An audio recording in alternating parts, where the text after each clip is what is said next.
So last night, September 14th, at about 7:42, there's a 13-year-old that was killed in Columbus, Ohio, and this has all the makings of a Tamir Rice.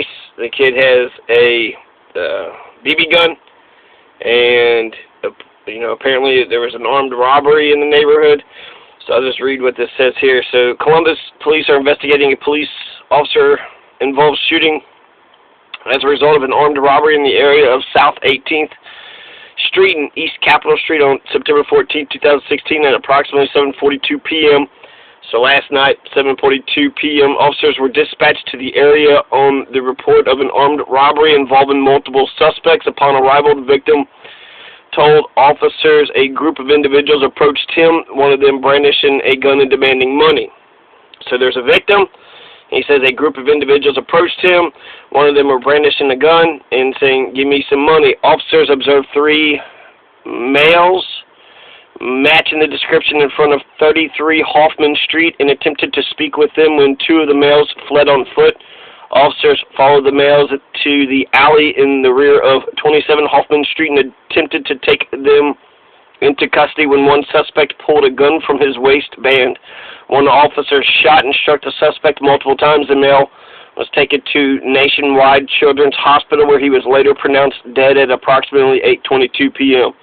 So he's probably shot and killed right at that moment, right? The officers and other suspect were not injured. Crime scene search unit detectives processed the shooting scene and collected what appears to be a handgun. Upon further inspection, it was determined to be a BB gun with an attached laser something. Attached lasers SI something. I don't know. Lasers.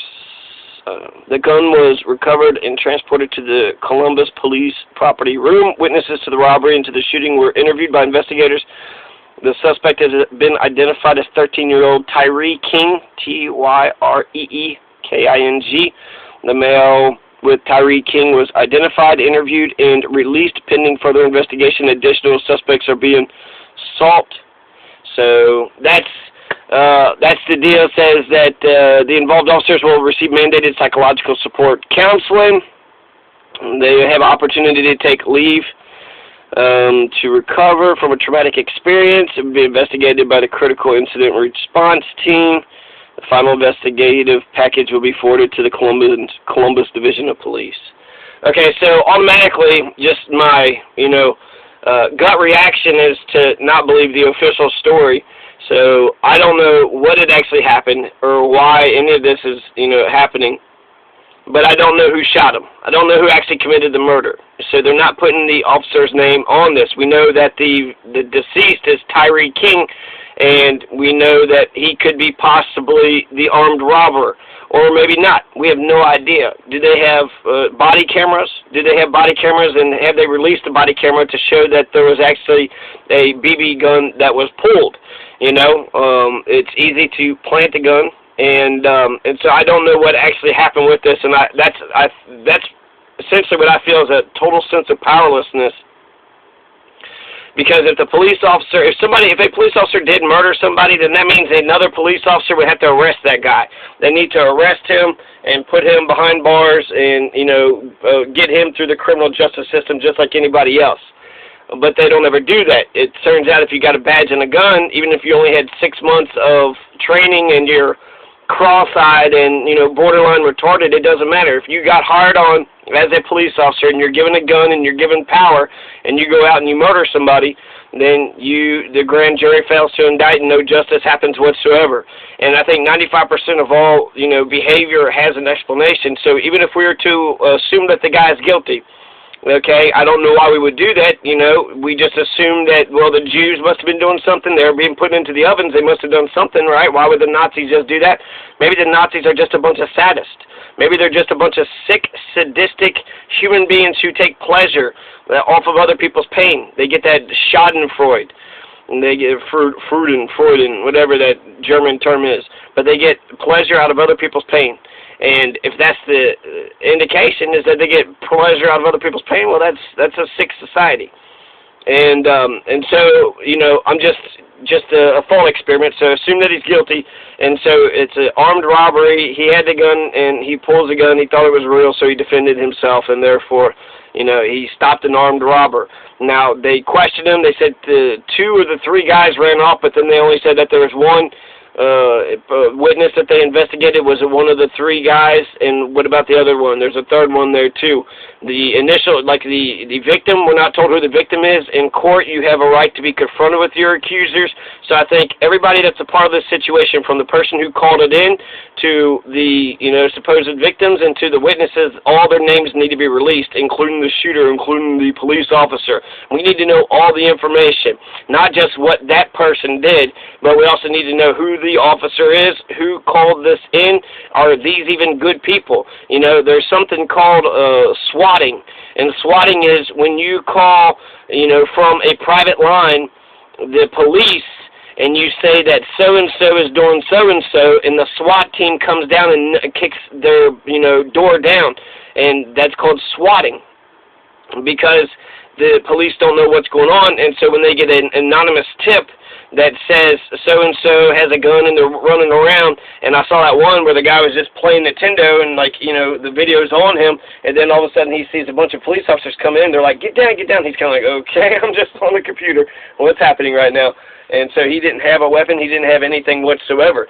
So who's the one that calls that? The one who called it in. So somebody called and lied and said that there was a person that was running around, and now that person is getting swatted. So I think the person who calls it in, we need to know who they are and what their intention is, because their credibility is up for debate too, just as much as the victim of the shooting is. So, you know, get that person to come out. They come clean. Their story checks out. Then I have more, you know, faith in the system. I also believe in the body cameras. You can't argue with the videotape. So show me the videotape before he pulled this handgun out. Show me the videotape, okay? And, you know, I want my police officers to de-escalate situations instead of escalate situations. But unfortunately, I think that the system is corrupt. And so when it comes down to, I just see so many good men go down. Christopher Dorner, he tells, you know, the police or somebody, his captain or what have you, that one of his cop buddies kicked a mentally handicapped person in the face. And so because he snitched, because he told on one of his fellow police officers, he gets disgraced and he gets kicked out, and then eventually he's like, damn it, my name and reputation means something, and you've taken everything away from me. And then you have, let's see, there's that Sean Gideon, Bradley, Chelsea Manning. That's a good man. And so we had a good man that stood up. They saw that children were injured. They saw that innocent Reuters reporters were killed. And so they told the American people, they told the public about what happened. Edward Snowden, he's a good man too. And yet when you have good men that stand up, what happened to them? They get screwed over. They get fucked over. They get fired.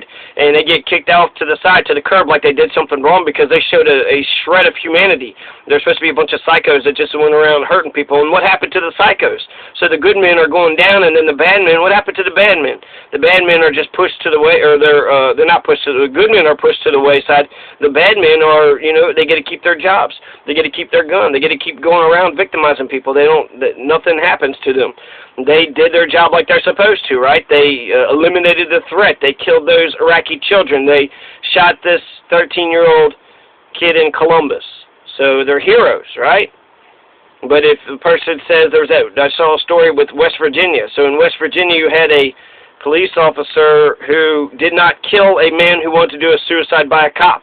So he goes up and he's like, you know, just shoot me, I don't give a damn. And so he talked him down. Eventually another cop comes to the scene and shoots the guy that's doing a suicide by a cop. So he, you know, that other cop, the second cop on the scene, he did what the initial caller wanted him to do. But the other guy wanted, you know, he wanted to de-escalate the situation. He actually cared about the dude's life. So he says, you know, I'm gonna hurt myself. I'm gonna do something to myself. And then, you know, he was like, no, I want you to live. And that's remarkable. That's awesome. But he gets fired for it. So the good man goes down. The bad man who comes up shooting, blazing away. You know, at the very least, I saw the guy who kicks the one black dude in the face. He got a $250,000 to step down. This happens, I want to say Michael Newby too, with Mackenzie Mattingly. He got paid $100,000 or so to step down. So you murder somebody, and because of how people blindly put their faith in the police no matter what, instead of firing them or convicting them or putting them in jail, it's easier to just pay them off and to get them to leave. Okay, here's some money, now get the hell out of here. And then they get to take their $250,000 and leave. But the guy who got kicked in the face and had his jaw shattered, he got $15,000. So if you're the Nazi and you kick a person's face, you'll get $250,000. But if you're the victim who gets the jaw kicked in, then you get $15,000. It's not fair and it's not right, and I do err on the side that the government isn't telling us the truth. And so, this is going to happen again, and again and again and again until we actually fundamentally change the system. Jill Stein is the only person that's talking about having citizen complaint authorities. I'm going to mention this one thing before I go, but the Greeks, they would have all the positions, the constables, magistrates, senators, whatever. They have all their political positions that were up for grabs, and then people would pick the name out of a hat. They would pick the position out of a hat, and if your name was picked for the position, then you got to be that position. And what that meant was that every individual in the community had to take any position that community needed them to take. And so in a democracy, you stepped up, whether you were picked to be the dog catcher, whether you were picked to be the magistrate, whether you were picked to be the PVA. In any of these positions, you were selected, and so then you get to be put into that position. Unfortunately, I see in America that if you're part of politics, then you say, well, I'll try to get this and this and that, and then it's a stupid conversation, essentially, because it's like you're running for treasurer. Here in Kentucky, the guy runs for treasurer, and he's talking about he's endorsed by the NRA, he's going to stop abortion. What the fuck has that got to do with the treasurer? Not the treasurer. He wasn't even the treasurer. That was Allison Ball. So who was that guy? He ran for, I don't know, some other executive office. So like a Secretary of State? No, that's Allison Lundergan Grimes. I don't know. My point is that the thing that he was running for, the job description didn't match the rhetoric. The rhetoric was, I'm a conservative, I love guns, and I hate abortion, so vote for me because I'm a Republican conservative. But the job itself had nothing to do with what it is he was actually running for. And so the Greek system means that no matter where you're at, what you're doing, get ready for any of the positions. So all the positions are interchangeable, and you would know what it feels like to be in each one of these positions. Unfortunately, you'll get somebody just institutionalized. Well, they've been the clerk for 100 years, so we're just always going to keep voting for this one as another, for another 100 years. Well, we're going to vote for this other person because they smiled at me, and I see them at basketball games, and I like their personality. What are they going to do? Are they going to change the office? Are they going to make the office of the clerk better? Who gives a damn? We're not going to pay attention to that. There's a lack of democracy, lack of solidarity. There's very little civil society. There might be a little bit of civil society. I know that I'm not a part of it, and so I think that democracy is failing America because Americans do not embrace democracy. They aren't being taught it. They don't see the benefits of it, so it's just easier to listen to your massa and to do as you're told, or to be the boss and go around bullying people and so there's no middle ground. There's only slaves and slave owners, and that's all I see. So this is one report that I'm seeing. It says it's the Columbus Police that's put this out.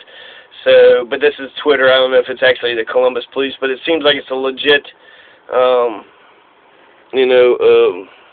report.